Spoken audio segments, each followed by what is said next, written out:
Klay looked pretty damn good in that debut for the Mavericks, right? 6 of 10 from three-point range, 22 points, 7 rebounds.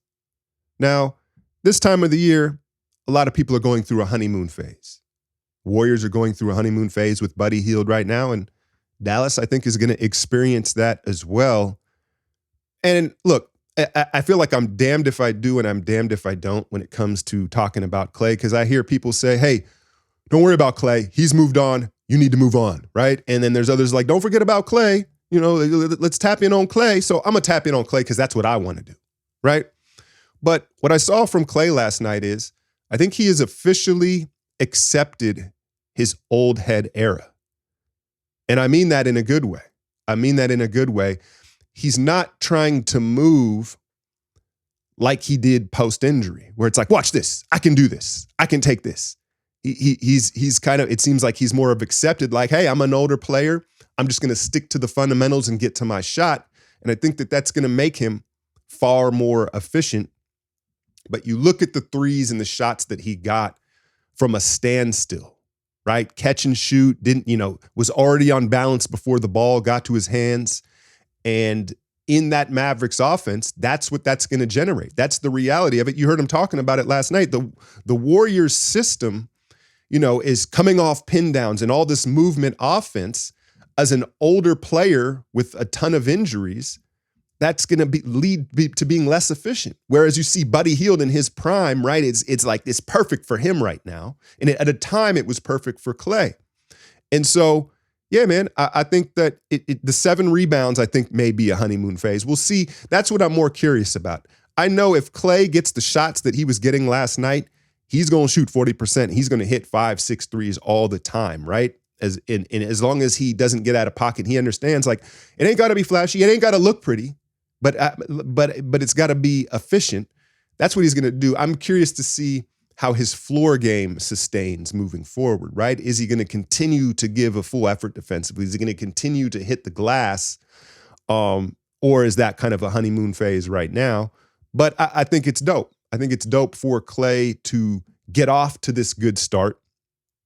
And that was kind of a concern of mine, because we know traditionally that, he gets off to slow starts and then it can snowball. And that was my fear, especially in a new setting where, he's going to feel like, let me show y'all why I came here and what I'm going to bring to the table. I was worried that it'd snowball if he got off to a slow start. But I think he can be more consistent again with that shot menu. Stand still, old head. You see, even the pump fake looks different. It's just like a whoop, one little dribble into the pulley. But then there's also going to be those moments where I guess that's the other thing that I'm curious about is at what point does he go into zombie mode where, okay, I've hit 3 threes in a row. Now am I going to just start putting up crazy ones? Or is that going to be dialed back? Is he not going to heat check as quickly because of this new environment, this new team, Luka, Kyrie, right? But Dallas, they kind of toyed with San Antonio a bit last night and then turned it on. What's with Luka though? There's something wrong with that haircut, right? Like there's something off with that mohawk. He looked like the bully in an 80s movie who gets laid out at the end. Like, I don't know what's going on with that. It accentuates his big backness back there. But I think we knew, from last night's games, Dallas, OKC are going to have to be reckoned with. What else happened? Minnesota got their first win in Sacramento, down to the final possession with Julius Randle. That was quite the bounce back performance. Styles make fights, but he put his head down, and you got bully ball Randle, right?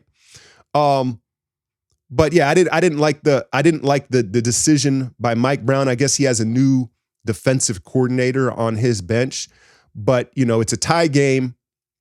I don't know. There's like 10 or 12. So there's one possession on the clock, and Ant has the ball at midcourt. They sent over De'Aaron Fox. First off, you have Keegan Murray on him, which is interesting. I don't know. Keon Ellis, was he fouled out of? I didn't catch the whole game. Fox, they sent 2, and then he went back.